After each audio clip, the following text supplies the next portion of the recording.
peuple vivant ce matin? Est-ce qu'il y a un peuple vivant ce matin? Voilà, c'est sûr.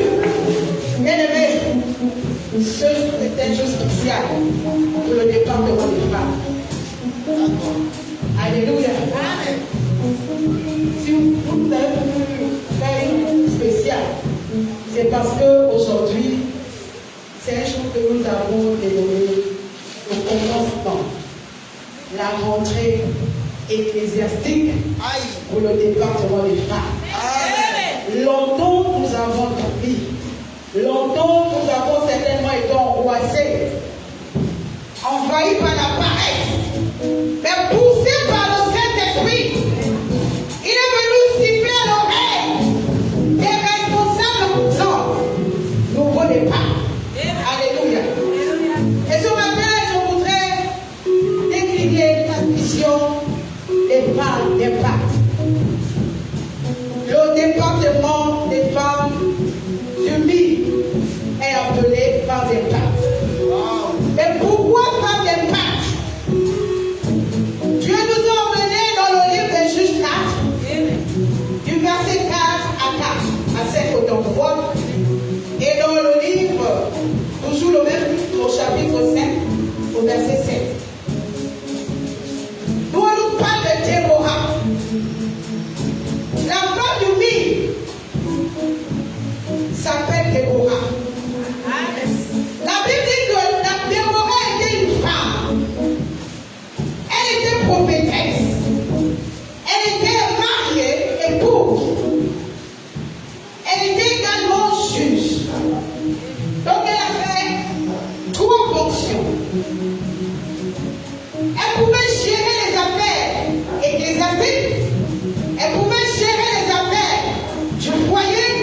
Elle pouvait également gérer les affaires du peuple d'Israël. Amen, amen. Déborah était une femme équilibrée, courageuse, dévouée. De par sa foi, elle a porté la victoire. Et Dieu nous a fait la grâce. Nous, femmes d'impact, femmes du MI, même si tu es assise dans l'assemblée, tu fais partie des femmes d'impact. Est-ce qu'on peut acclamer au Seigneur pour nos soeurs qui ce matin? Donc Dieu demande à la femme d'impact d'être à l'image de Déborah. Une femme qui sait gérer, qui a plusieurs casquettes, qui peut gérer son foyer, qui peut gérer sa vocation spirituelle et qui peut également gérer sa fonction, sa vie professionnelle. Tu appelles la femme des prêtres à être une femme fidèle.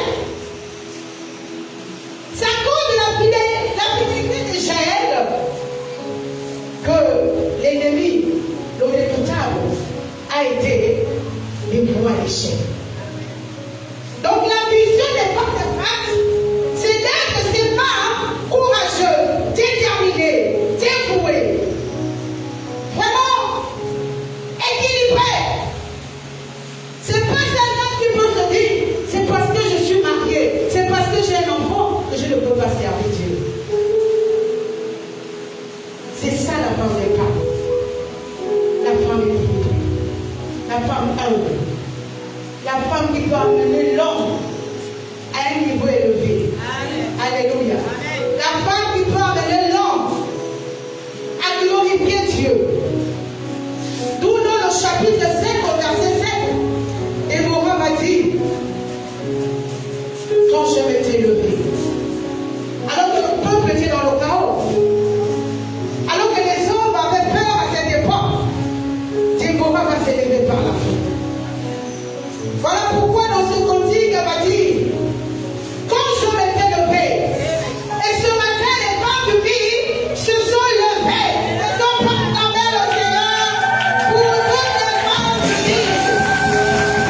Parce que lorsqu'une femme se lève, bien aimée,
sommes capables de servir, nous sommes capables de prendre nos responsabilités.